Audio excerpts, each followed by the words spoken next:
Shri Krishna Namo Namaha. At first, I offer my humble prayers in the lotus feet of Lord Shri Krishna. I also offer my humble respect to all of you. Today, from UDDHAV Gita, the last message of Lord Shri Krishna, we will be listening Chapter 5, where Lord is instructing to his dear friend and devotee Uddhavji about the nature of the world. The holy words are as follows. The Lord said, "The man who has taken refuge in me will attend to this particular duties as inculcated by me and perform the rites of his caste, order of life, or family with an unattached mind. With a purified mind, he should notice the reverses that befall all undertakings of people who are attached to sense objects, considering them as real. As the vision of sense objects by a sleeping man or the fancies of a man absorbed in reverie are unreal, since they are ever changing by their very nature, so is the notion of a diversity of objects outside by means of the sense organs. Intent on me, one should give up actions that continue transmigration and perform those actions that conduce to a cessation of it. Being thoroughly launched on the quest for truth, he should pay no attention to the injunctions of work. Intent on me, he should always attend to the yamas and occasionally to the niyamas. He should serve the pacified teacher who has known me and has thus become one with me. He should be free from pride and jealousy, be able without attachment, firmly devoted to the Guru, not hasty, eager to know the truth, free from envy and not given to unnecessary talks.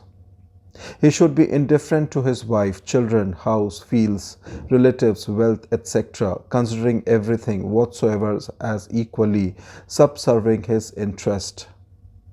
The Atman, the self-effulgent, witness is distinct from the gross and subtle bodies as a blazing fire that burns and illumines is other than the combustible wood.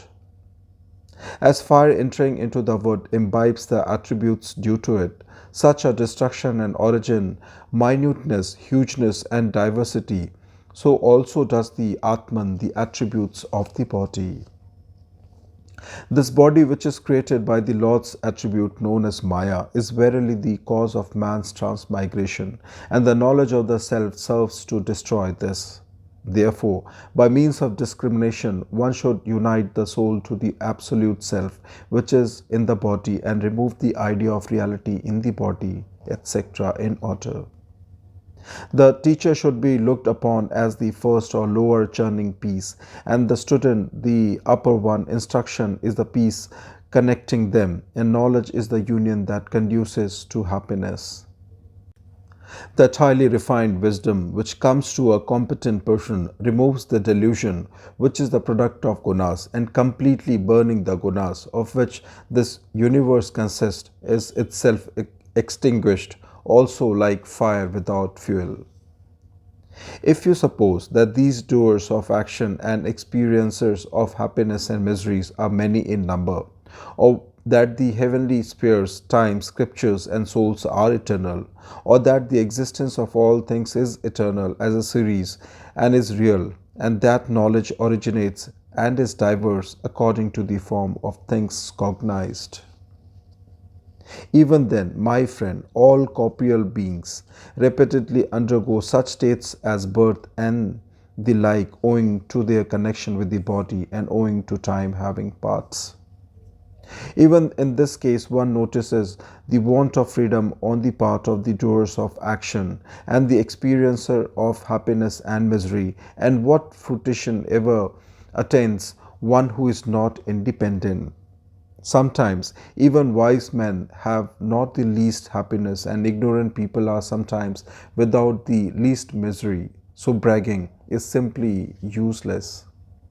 If they at all know how to attain happiness and destroy misery, they certainly do not know the contrivance by which death can be made powerless.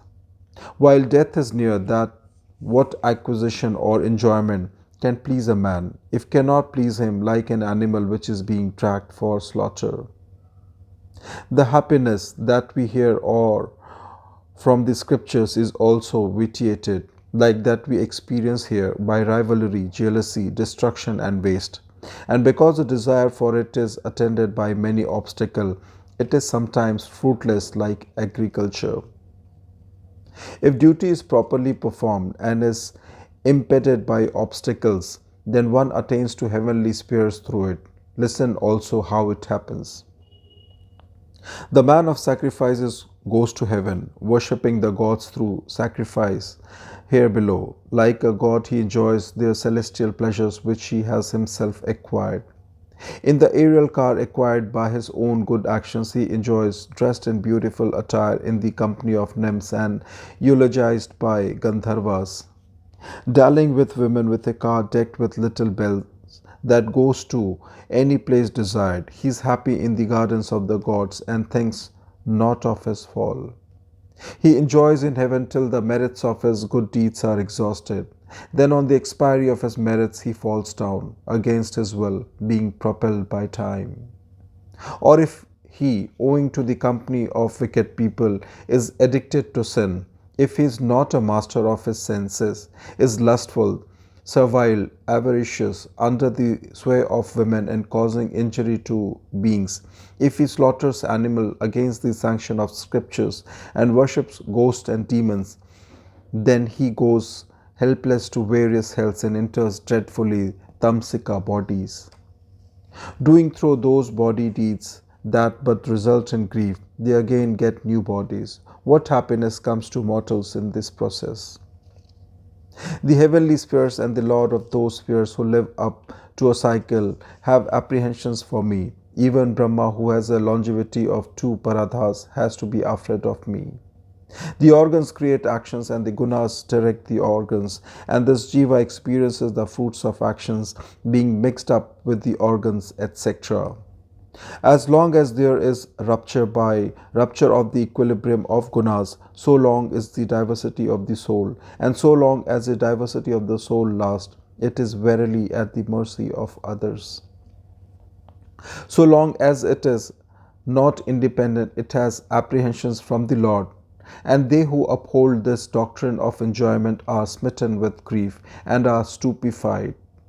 When the equilibrium of the gunas is disturbed, it is, whom sages call variously as time, soul, scriptures, heavenly spheres, temperament, and virtue.